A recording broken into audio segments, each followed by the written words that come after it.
I think Lord Redgrave just suggested I was sired by an...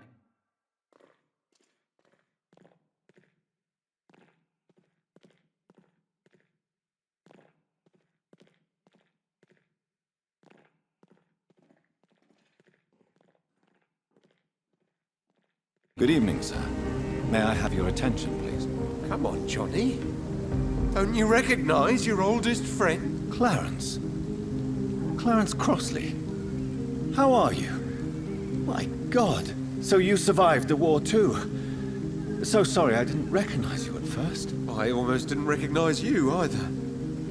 War does that to men, I heard. In my case, it was true, for I witnessed the horror that lies underneath. When did you escape the war and return to London? You know what's funny? I almost never think about the war. Not anymore. I'm involved in another kind of battle now. I know what you mean. I haven't had much time to think about the war either since my return. Of course. The epidemic, I bet you've been busy as well. Forgive me, Johnny, I didn't want to sound selfish.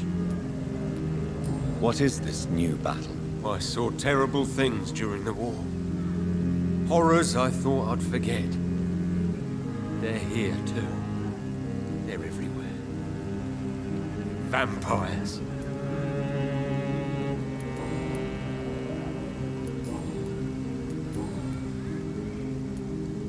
How is your wife, Venus? We've spent so much time away from each other. So many things have happened. But you're alive. You returned in one piece and you have a family. How many soldiers can say the same? Believe me, it's not quite that simple. Unlike you, I'm not the man I used to be. Is everything all right at home? Surely Venus was relieved to see you return from France in one piece. Have you forgot what people are like in this part of town, Johnny? Venus fears for our family reputation. Now her husband has become the village idiot.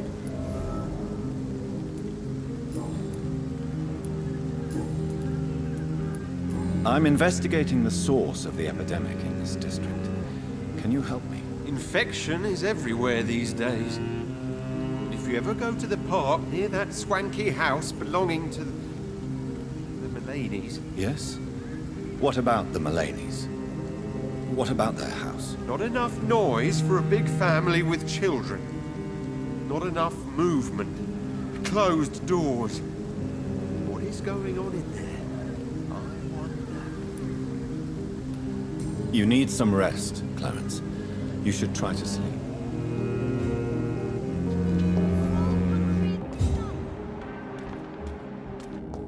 Support the equality between men and women! Good evening, miss. Oh my God, no.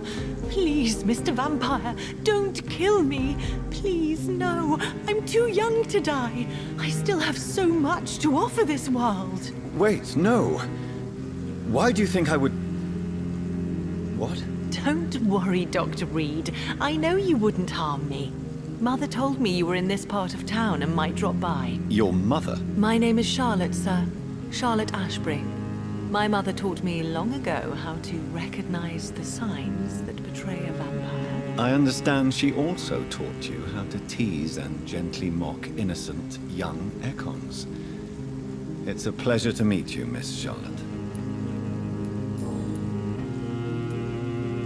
Tell me about your adoption. What do you want to know? Who are your real parents? Elizabeth Ashbury is my real mother.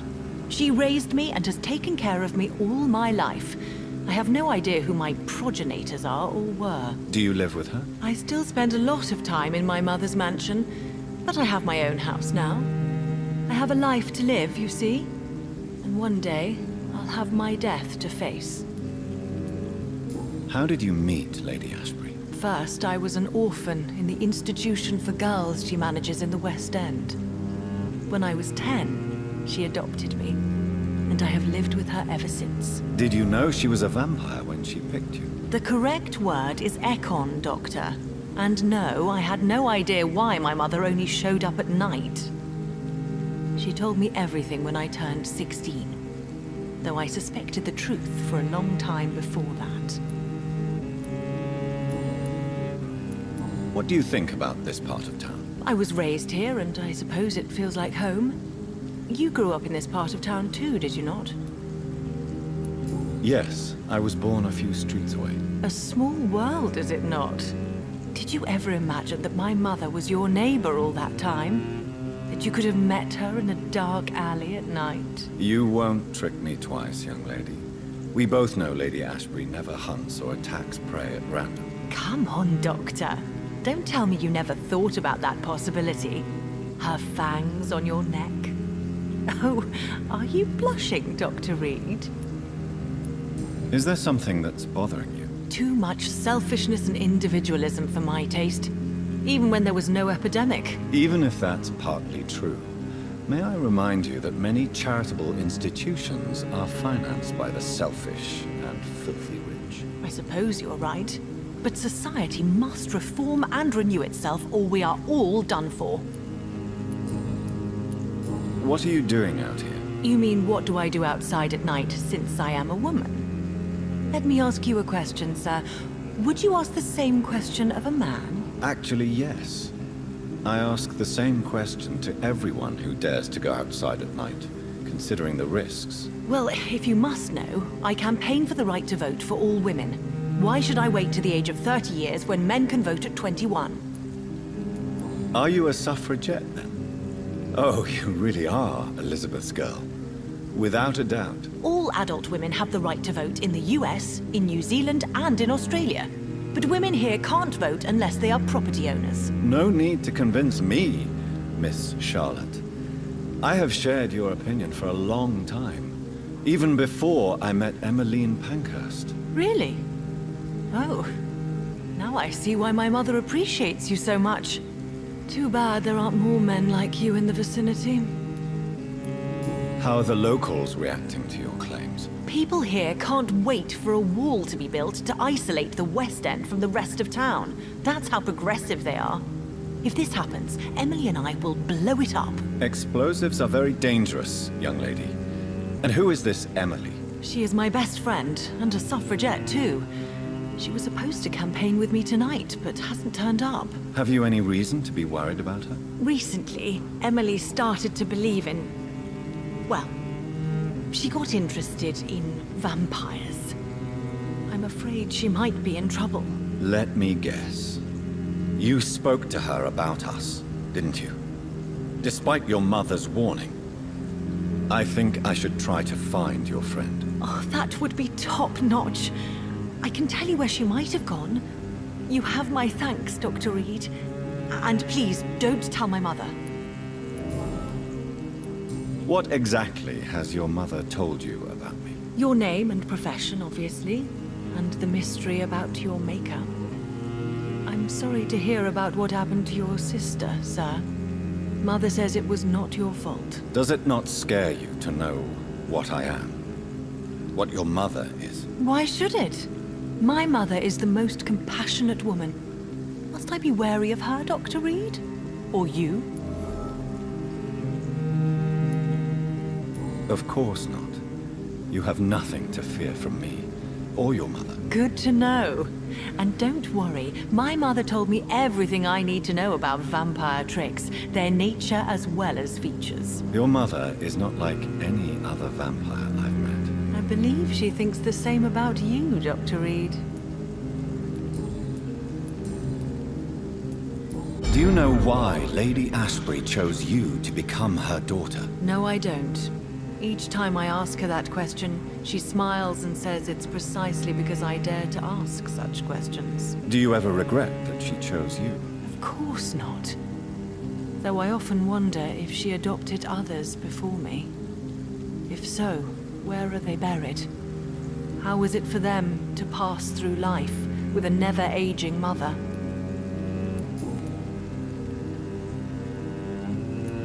I'm investigating the source of the epidemic in this district.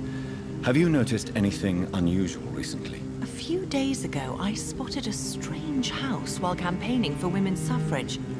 Awful smell. No answer when I knocked. Where is it? It's the Mullaneys, a nice family who live in a big house near the park in the eastern part of this neighborhood.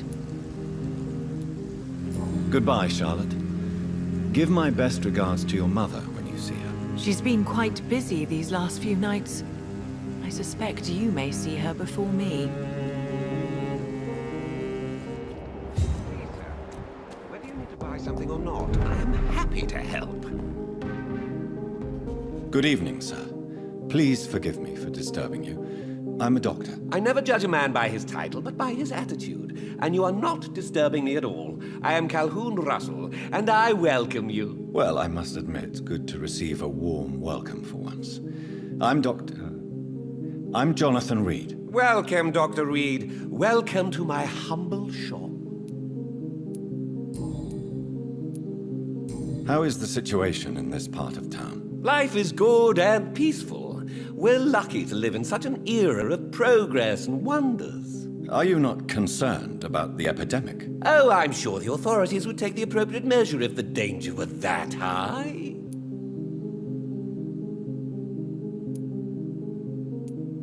You cannot expect the newspapers to expose the truth while the war is still raging. I can assure you that the situation here is desperate. Well, that's news then. But I can't believe that things are that bad. Are you sure you're not exaggerating a bit? For the thrill of it? What can you tell me about this place? I recently found the best steak and kidney pie in the city. I'd be glad to share the address if you want. Finding a good restaurant? Is that really all that interests you? Oh, I have many passions, but nothing brings me ecstasy like subtle and exquisite flavors from my teeth to my belly.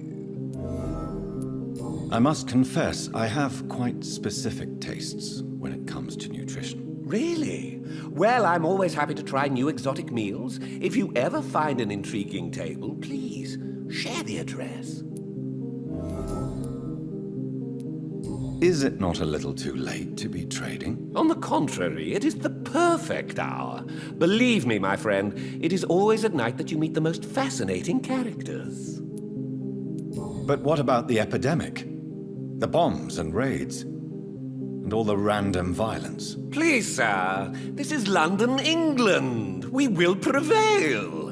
And if a bomb must fall on my shop, then I'll be there to hear it falling. So you prefer to work at night? Oh, I also enjoy a sunny day like everybody else. But the night always has a certain je ne sais quoi of its own.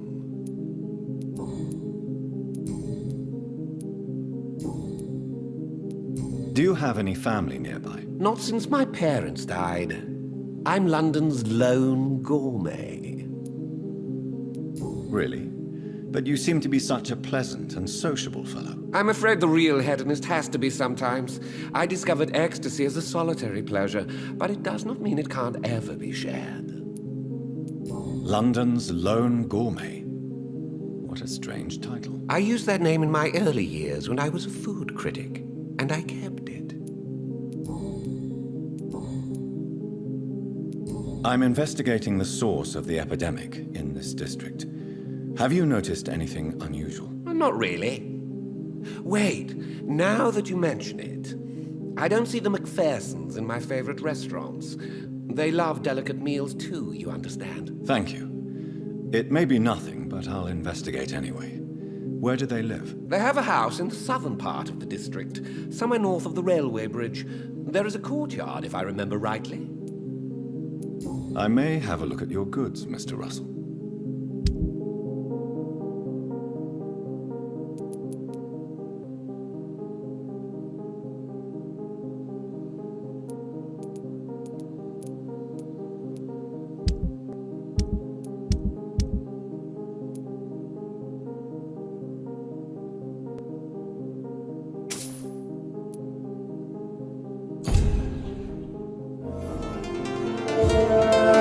I smoke too much, I drink too much, I tell myself